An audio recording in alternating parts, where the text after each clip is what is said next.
Ce matin, la société Edil-Teco organisait ses portes ouvertes. Cette entreprise basée à Saint-Germain est spécialisée dans la fabrication et la transformation de blocs de polystyrène. Ils servent notamment à l'isolation dans les sols des maisons. Depuis 2 ans, une nouvelle usine est venue s'ajouter à celle déjà existante juste à côté. Des équipements de pointe qui ont ajouté de nouvelles compétences au processus de fabrication. À ce propos, nous allons entendre dans ce sujet Laurent Mény, c'est le directeur opérationnel d'Edil-Teco France. Avec un chiffre d'affaires de plus de 9 millions d'euros, la société Edil-Teco fait office de référence dans son milieu. Et pour être à la pointe de la transformation des blocs de polystyrène, la société a investi dans une nouvelle usine. En fait, la première usine date de 2004, donc on l'a inaugurée en son temps et on a souhaité la marquer le coup avec nos clients et nos partenaires étrangers afin de vraiment montrer tout le potentiel industriel, technique et commercial de l'entreprise. Vous travaillez plus sur du local ou beaucoup à l'étranger? C'est européen, on va dire, comme structure. Alors la structure, le groupe, vous verrez tout à l'heure notre directeur général qui est Paolo Stabellini, travaille mondialement. Toute la partie qu'on considère nous l'export est gérée depuis l'Italie et l'usine qui est ici en France est exclusivement réservée au marché francophone, belge et anglais. D'accord. Qu'est-ce qui a fait le choix particulièrement de Saint-Germain? C'est un choix stratégique, j'imagine, évidemment. Alors c'est un choix stratégique parce qu'effectivement c'est parfaitement implanté. L'ouest de la France, on est rapidement sur le nord de la France, le sud, l'est, etc. L'est, le lyonnais en particulier.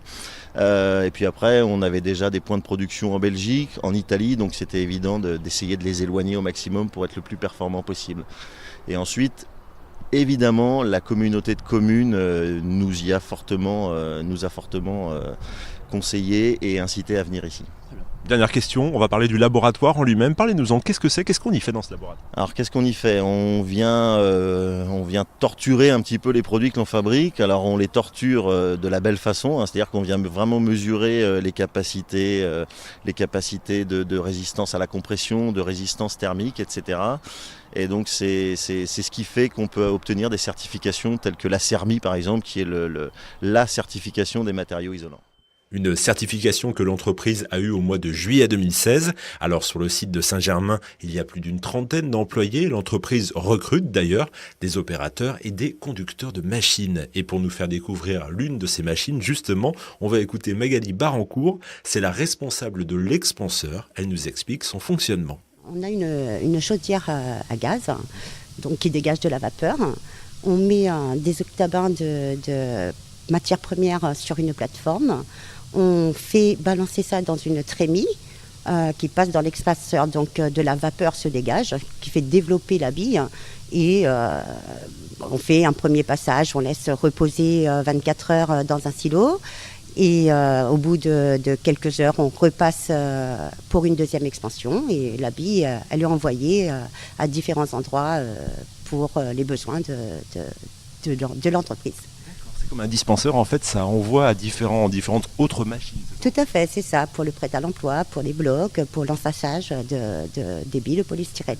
Tout cela, vous le dirigez du petit tableau qui est juste derrière, c'est ça votre rôle en tout cas? Oui, c'est ça. Je sélectionne mes silos, je fais mes passages, je fais des pesées régulières.